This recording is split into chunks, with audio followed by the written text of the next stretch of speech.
अस्सलाम वालेकुम। नाज़रीन ग्रामी, चीन की बढ़ती और एडवांस टेक्नोलॉजी से कौन वाकिफ नहीं। कोई भी मैदान ऐसा नहीं जिसमें चाइना ने अपना लोहा ना मनवाया हो।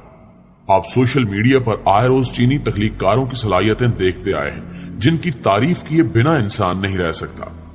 आज की ज़ेरे नजर वीडियो में भी हम आपको चीन की एडवांस टेक्नोलॉजी की वो झलकियां दिखाएंगे जिनको देखकर आप चीनी कौम को दाद देने पर मजबूर हो जाएंगे। लिहाजा आपसे गुजारिश है कि इस कीमती और मालूमाती वीडियो को आखिर तक जरूर देखिएगा।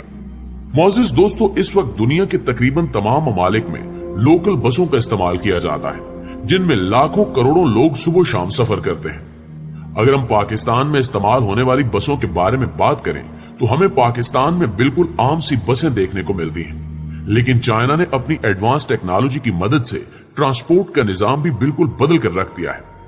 इससे पहले कि हम आपको चीनी टेक्नोलॉजी को तरक्की की तरफ गामजन होने वाले रास्ते पर ले चलें, आपको बता दें कि कुछ सालों कबल चाइना दुनिया का सबसे बदतरीन हालत वाला मुल्क था, जहां रोजाना की बुनियाद पर लाखों अफराद अशियाए खुर्दो नोश की कमी की वजह से मर रहे थे। इसके अलावा चीन में बड़े पैमाने पर कोयले की कानें मौजूद होने की वजह से यहाँ की आबो हवा गर्दो गुबार और धुएं से अटी रहती थी, जिसकी वजह से बहुत सारी बीमारियां पैदा हो रही थी। लेकिन चीनी हुकूमत ने इस मसले का हल निकालते हुए इन मसाइल को बढ़ने से रोकने के इकदाम करना शुरू कर दिए और इस काम को पूरा करने के लिए उन्होंने एक बड़ी रकम भी खर्च की। चीनी हुकाम ने कोयले से पैदा होने वाली एनर्जी को खत्म करके इसकी जगह बड़े बड़े सोलर फार्म्स खोल दिए, जिसकी एनर्जी को आम फर्द इस्तेमाल कर सके। चाइना गवर्नमेंट का यह फैसला इनके मुल्क के लिए बहुत ज्यादा फायदेमंद साबित हुआ और इन्हें बिजली पैदा करने का साफ शफाफ और कम खर्च जरिया मिल गया। आज चाइना बिजली से बनी अशिया को दुनिया भर में फरोख्त करने की वजह से मशहूर है। इन्हीं में से एक बिजली से चलने वाली बसों का कारोबार भी है, जो आज के दौर में चाइना में बहुत ज्यादा तरक्की कर रहा है। अमेरिका की न्यूज एनालिटिक्स कंपनी के मुताबिक हर 5 हफ्तों में चाइना की फैक्ट्रीज में 9,500 से भी ज्यादा इलेक्ट्रिक बसें बनाई जाती हैं। अगर दुनिया भर में गैस और पेट्रोल पर चलने वाली गाड़ियों को गिने तो ये कमोबेश 3 मिलियन गाड़ियां बनती हैं और इनमें से 4 लाख गाड़ियां ऐसी हैं जो बिजली पर चलती हैं और ये सभी की सभी चाइना में तैयार हुई हैं। इसके अलावा चाइना में अब ऐसी रोबोटिक बसें भी तैयार की जा रही हैं जिन्हें बिना ड्राइवर के भी चलाया जा सकता है। यहां तक कि चाइना के स्कूलों में पढ़ने वाले तालिब इल्मों ने भी ऐसी कमाल की छोटी गाड़ियां बना डाली हैं जिन्हें देखकर इंसान हैरान रह जाता है। मुअज़्ज़िज़ दोस्तों, इसी तरह चीन ने ऐसी मुसाफिर ट्रेन भी तैयार कर ली है जो पटरियों पर चलने की बजाय सड़क पर चलेगी और इसकी एक खास बात यह है कि इसे चलाने के लिए किसी ड्राइवर की जरूरत भी नहीं होगी। Chinese rail transit firm CRRC के मुताबिक ट्रेन, बस और ट्राम की खसूसियात की हामिल ये ट्रेन मुकम्मल तौर पर बिजली पर चलती है, जिसे स्मार्ट बस का नाम दिया गया है और एक मरतबा चार्ज होने के बाद ये 40 किलोमीटर का फासला तय करने की सलाहियत रखती है। स्मार्ट बस के पहले मॉडल में 3 डिब्बे रखे गए हैं जिसमें 300 मुसाफिरों के बैठने की गुंजाइश है और मुस्तकबिल करीब में मुसाफिरों की गुंजाइश को 500 तक बढ़ा दिया जाएगा। ट्रेन नुमा स्मार्ट बस सड़क के बीचों बीच लगाए गए सफेद निशानात पर चलती है। सड़क पर लगाए जाने वाले सफेद निशानात दरअसल सेंसर्स हैं जो ट्रेन को करंट फराहम करते हैं, जिसकी मदद से ट्रेन ड्राइवर के बगैर मुकर्रर रास्ते पर चलती है, जबकि ट्रेन में ड्राइवर की जगह भी रखी गई है लेकिन वो अलामती है। नाज़रीन ग्रामी, ये बात तो आपके इल्म में होगी कि चीन की आबादी में तेजी से इजाफा होता जा रहा है। चाइना में मुसलसल बढ़ती आबादी की वजह से आलमी माहिरीन भी परेशानी का शिकार हैं, क्योंकि बढ़ती हुई आबादी की जरूरियात को पूरा करना एक बहुत बड़ा चैलेंज होता है।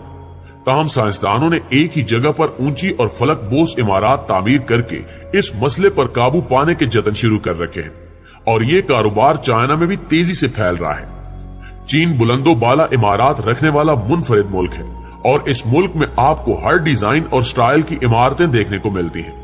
लेकिन आपको ये जानकर मजीद हैरत होगी कि चाइना में इंसानों के रहने के अलावा फसलें काश्त करने के लिए अमूदी बुलंदो बाला इमारत तामीर की जाती हैं। चीनी इंजीनियर्स ने बड़ी मुहारत के साथ कई इमारत तामीर की हैं जो दिखने में तो दूसरी बड़ी वर्टिकल इमारत जैसी ही होती हैं, लेकिन इनमें लोग नहीं रहते बल्कि फसलें काश्त की जाती हैं। ये इमारत अमूमन 2000 स्क्वायर मीटर की होती हैं और इन इमारत में सालाना हजारों टन फसलें काश्त की जा रही हैं। इन फार्म्स में सब्जियों और फलों को अलग अलग फ्लोज में रखकर काश्त किया जाता है, जिनमें इन्हें बिल्कुल कुदरती माहौल दिया जाता है। जब कोई किसान फसल उगाता है तो उसे ये डर होता है कि इसकी फसल को कीड़ा न लग जाए और उसकी फसल खराब ना हो जाए, लेकिन इन वर्टिकल फार्म्स में इस तरह का भी कोई खतरा नहीं होता। इसलिए ये फार्म्स चाइना और दूसरे कई ममालिक में बहुत तेजी के साथ फैल रहे हैं। तो हमने आपको चीन में बनने वाली रोबोटिक गाड़ियों के बारे में तो बता दिया है, मगर अब हम आपको चाइना के एक आलीशान रोबोटिक होटल के बारे में बताते हैं। अगर आपने कभी किसी होटल में वक्त गुजारा हो तो आपको पहले रिसेप्शन पर खड़े अमले के लोगों से बात करनी पड़ती है, जिसमें आपका बहुत ज्यादा वक्त सर्फ हो जाता है। लेकिन चाइना ने इंसानों का कीमती वक्त बचाने के लिए रोबोटिक होटल बनाया है। 2019 में चाइना के शहर हांगझू में 300 कमरों पर मुश्तमिल एक रोबोटिक होटल खोला गया है। इस होटल के जिस कमरे के लिए आपने पैसे दिए होंगे, उसमें जाने के लिए आपको किसी भी चाबी की जरूरत नहीं है, बल्कि आपको कमरे के सामने उसके दरवाजे पर जाकर खड़ा हो जाना है और फिर उस दरवाजे पर लगा स्कैनर आपके चेहरे को स्कैन करके आपको अंदर जाने की इजाजत दे देगा। बात सिर्फ यहीं पर खत्म नहीं होती, बल्कि इस होटल की एक एक चीज रोबोटिक है। अगर आपको इस होटल के अपने कमरे में टीवी या लाइट्स ऑन ऑफ करनी है तो आपको उठकर इलेक्ट्रिक बोर्ड तक जाने की जरूरत नहीं, बल्कि आप सिर्फ अपनी आवाज से कमांड देकर भी उसे कंट्रोल कर सकते हैं। ऐसे होटल्स में रहने पर आपको अच्छी खासी रकम खर्च करनी पड़ेगी, लेकिन चाइनीज हुकूमत के मुताबिक आने वाले कुछ सालों में किराए की मद में ली जाने वाली रकम बहुत कम कर दी जाएगी। क्या आप भी रोबोटिक होटल में क्याम के ख्वाहिशमंद हैं? कमेंट करके हमें भी जरूर बताइएगा। मुअज़्ज़िज़ साथियों, अगर वालिदैन ये वीडियो देख रहे हैं तो इस बात को ज्यादा बेहतर समझ सकते हैं कि जब छोटे बच्चे स्कूल जाने लगते हैं तब वो आए दिन कुछ न कुछ नया सीखते हैं और इसके बारे में घर आकर अपने वालिदैन से पूछते हैं। इन पर ऐसे ऐसे सवालात की बारिश कर देते हैं जिनके जवाबात इनके वालिदैन के पास भी नहीं होते। इसलिए चाइना ने एक ऐसा रोबोट बनाया है जिसमें बच्चों के तमाम सवालात के बारे में मालूमात और जवाबात महफूज किए गए हैं, जिसकी मदद से बच्चों को ज्यादा से ज्यादा सीखने में मदद मिलती है और इनका तजस्सुस भी खत्म हो जाता है। इस रोबोट को इस वक्त चाइना के कई स्कूलों में तजर्बे के तौर पर रखा गया है, जो कि काफी कामयाब होता दिखाई दे रहा है। जी तो उर्दू कवर के हमसफर दोस्तों, ये थी हमारी आज की इंटरटेनिंग और इंटरेस्टिंग वीडियो कैसी लगी कमेंट करके हमें जरूर बताइएगा, और अगर वीडियो वाकई अच्छी लगी है तो इसे लाइक करके अपने दीगर दोस्तों के साथ शेयर करते हुए हमारी हौसला अफजाई जरूर कर दीजिएगा। इंशाल्लाह आपसे मुलाकात होती है अगली ऐसी इंटरटेनिंग और मालूमाती वीडियो में। तब तक अपना और आसपास के लोगों का बहुत सारा ख्याल रखिएगा। अल्लाह निगहबान।